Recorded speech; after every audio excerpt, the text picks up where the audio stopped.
नमस्कार। वर्ष 2021 का बजट असाधारण परिस्थितियों के बीच पेश किया गया है। इसमें यथार्थ का एहसास भी और विकास का विश्वास भी है। कोरोना ने दुनिया में जो प्रभाव पैदा किया, उसने पूरी मानव जाति को हिलाकर रख दिया है। इन परिस्थितियों के बीच आज का बजट भारत के आत्मविश्वास को उजागर करने वाला है और साथ ही दुनिया में एक नया आत्मविश्वास भरने वाला है। आज के बजट में आत्मनिर्भरता का विजन भी है और हर नागरिक, हर वर्ग का समावेश भी है।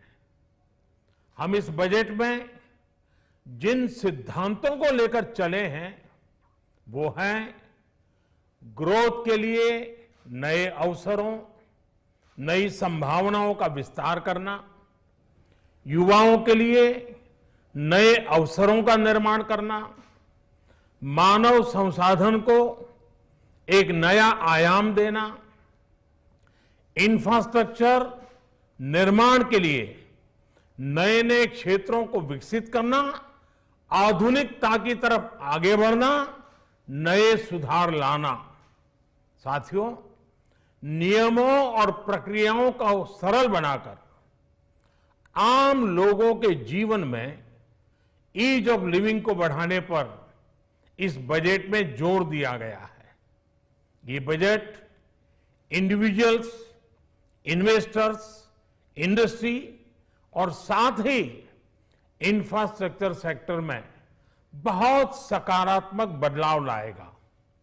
मैं इसके लिए देश की वित्त मंत्री निर्मला जी को और उनके साथी मंत्री अनुराग जी और उनकी टीम को बहुत बहुत बधाई देता हूं। साथियों, ऐसे बजट देखने को कम ही मिलते हैं जिसमें शुरू के 1-2 घंटों में ही इतने सकारात्मक रिस्पांस आए।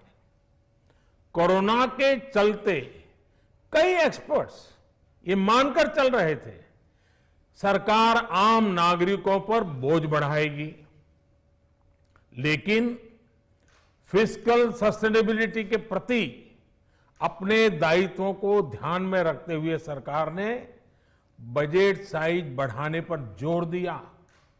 हमारी सरकार ने निरंतर प्रयास किया है कि बजट ट्रांसपेरेंट होना चाहिए।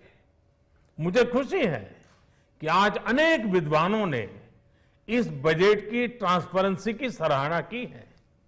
साथियों, भारत कोरोना की लड़ाई में रिएक्टिव होने के स्थान पर हमेशा ही प्रोएक्टिव रहा है। चाहे वो कोरोना के काल में किए गए रिफॉर्म्स हो या फिर आत्मनिर्भर भारत का संकल्प, इसी प्रोएक्टिवनेस को बढ़ाते हुए आज के बजट में भी रिएक्टिव का नामो निशान नहीं है।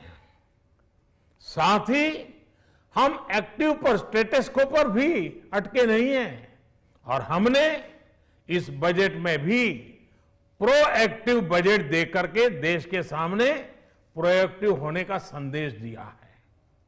यह बजट उन सेक्टर्स पर विशेष रूप से केंद्रित है जिनसे वेल्थ और वेलनेस दोनों ही तेज गति से बढ़ेंगे, जान भी जहान भी।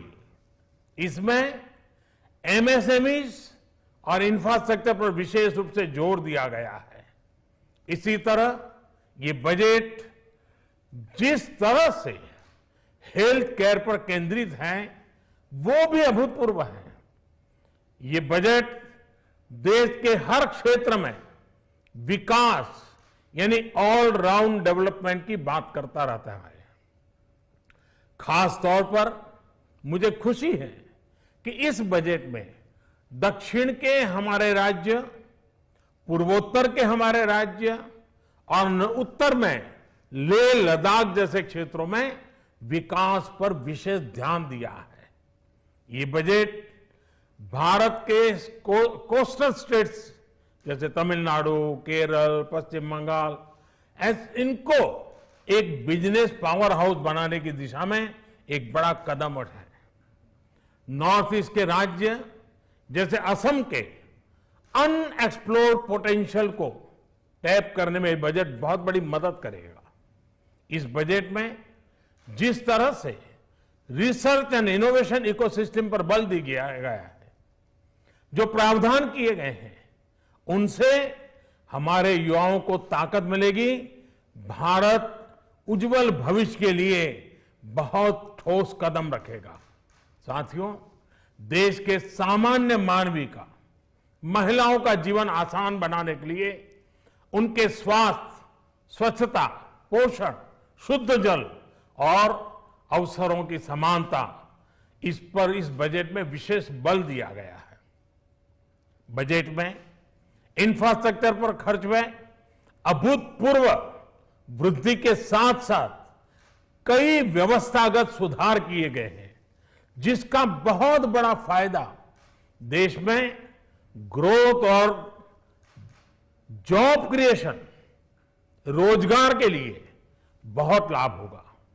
देश में एग्रीकल्चर सेक्टर को मजबूती देने के लिए, किसानों की आय बढ़ाने के लिए इस बजट में बहुत जोर दिया गया है। कई प्रावधान किए गए हैं।